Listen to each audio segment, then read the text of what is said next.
Hello, it's YuGiOh Gaming, and we got Tayveon and Logan today. This is our World's Grind Series Part 1. Today we're at TTD. It was a triple case tournament, 3v3. We ended up splitting top 4. I went undefeated today, and his only loss was to Bricking, where he didn't play. Like, unfortunate, but it's something we're gonna have weekly. And would you like to add anything? Yeah, we're just pretty much going to post every single tournament update because we're going to go to tournaments pretty much every weekend for the rest of the season. So we're going to do the World's Grind this year. So, and I'm pretty much only going to play Rescue Ace. So if you're really interested in Rescue Ace, I'm pretty much going to play it in every single tournament going forward for the rest of the season until I can't. So yeah, let's go and get to the deck. That's it. I played Rescue Ace. This is the new deck. Well, it's not really the new deck, but it got 2 new powerful cards out of the new set. We're going into it. 3 Hydrant. It's a starter. 3 Airlifter. These are both starters. If you open either one of these, you're feeling good. This deck feels like it's like really powerful. I played 3 Impulse. I've seen people cut this card to 1, and I think they're crazy. Like, this is like the best card, the best going second card in the deck, obviously, because it allows you to draw on your other hand traps, but also it allows you to put pressure on your opponent. Like, if you, like, people don't understand, like, really what this card does, but, like, if you open, like, Preventer, for example, you can, like, Impulse out Fire Engine, and then when your opponent summons a monster, you can effect summon out Airlifter from your deck, and then Airlifter's effect adds a spell, and then whenever they activate another monster effect, you can summon out Preventer, and that allows you to book a moon on your opponent's turn, and you have 2 big bodies. So I think this is, like, super powerful. It kind of feels like Tier Element sometimes whenever you're playing on both players' turns.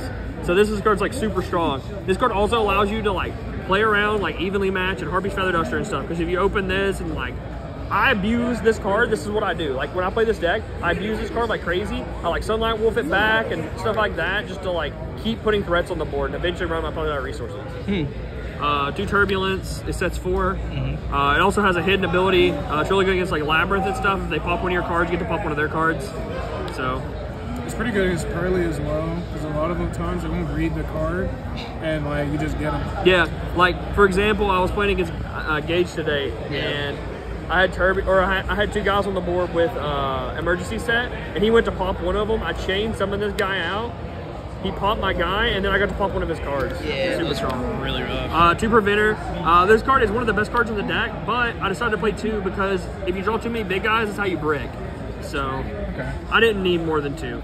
Fire Engine. He's not the best to draw, but he's really good because of like being able to play on your opponent's turn. He's also really good against the trap matchups, being able to summon a guy from deck. And then Fire Attacker. Being able to draw 2, discard 1, and draw on your hand trap is super strong. Also, if you only draw like the 1 level 3 guy going second, and like the rest of your hand isn't good, you can summon this, and then you have your entire engine rolling. Yeah, like this deck's really good against against Labyrinth and stuff because they can't really deal with bodies turn 1. So like if they open Ariadne, you can like impulse out a guy, like whether you want to draw 2 or you want to summon this or whatever. And it just creates like threats, and like you can even summon out Turbulence, start your turn off activating the effect, and they have to deal with it. It's really cool. Being able to just like huge bodies every single turn. I played 1 Curry card because I play Small World, so it's just an out. I may switch this to the Fire Kaiju though because people are playing around this card.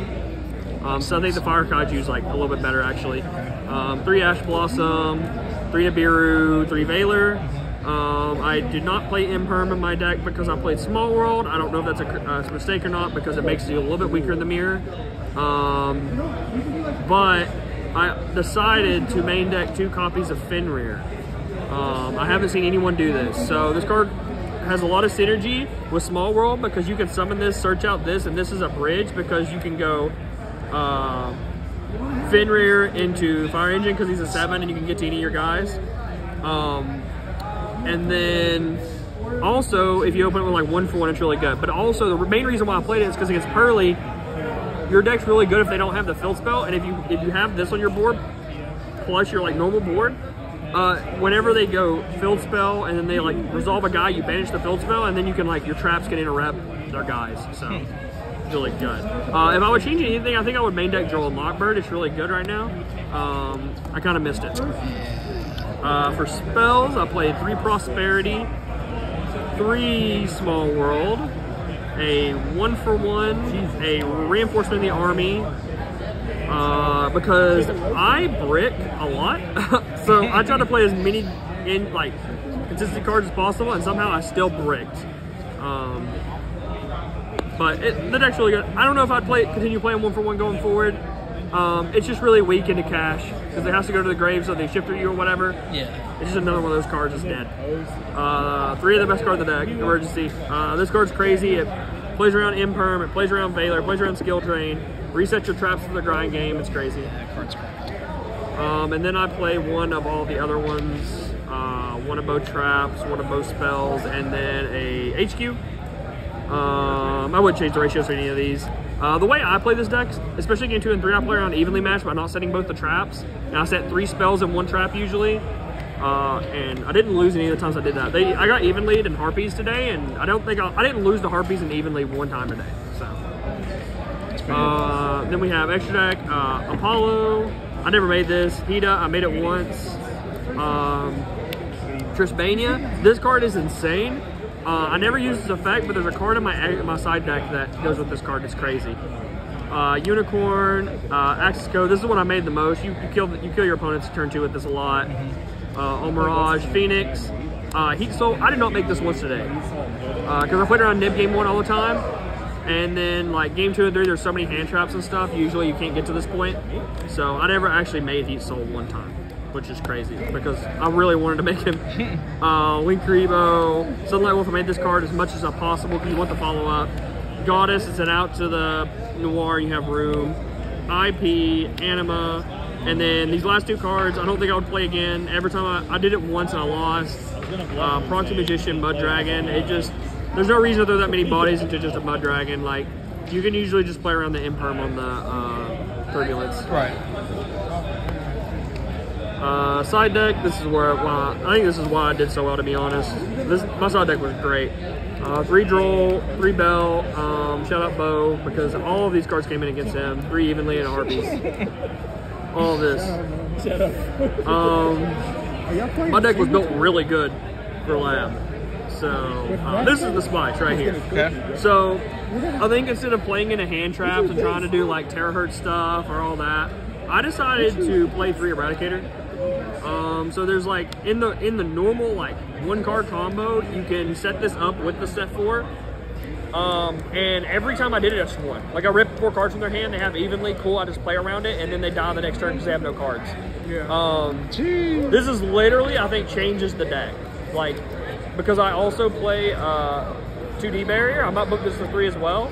So if they Harpies you and stuff, you can just flip one of these, especially Harpies and Lightning Storm. Like evenly is obviously the worst, but if they Harpies you or Lightning Storm you, you can usually set up the Book of Moon, and if you have one of these with that, it's like really hard to lose. And if you get to play another turn, you just win. Also, like in the mirror match, it was like 1 round, he was asking me if he should side it in. Now, at first I was like, no. But then after I thought about it, like if they have to chain 1 emergency if they draw it, and then like the rest of your hand plays around everything they had. And he sided it in, and he drew it, and he hit him for 4. Jeez. Yeah, I handled him for 4. No. He opened emergency too. He opened emergency, but it just didn't matter. Like, yeah, this deck's crazy. Like, this deck feels like Salamangreat in 2023. I probably said this already, and like I think it's really like it has not really any bad matchups. It's just like good into the field, and I really like decks like that. So yeah, shout out to Joe Gold, new Goo member. He let me borrow pretty much most of the deck. He was also our 3rd teammate and crushed people with his Labyrinth deck. Shout out to Tayveon for winning out with cash, not playing Tier Element. Shout out to Jackson for selling me Hydrants. I got bullied into not playing Tier Element, but it's okay. That's crazy. Yeah, so I'll be playing this deck next week into another 3v3 in Lexington, Kentucky at our Goo 3v3. So stay tuned to that, guys. Shout out CM Games. Shout out PJ as well. He'll be in the next video doing World's Grind with us. Yep. Yeah. Yep. See you, boys.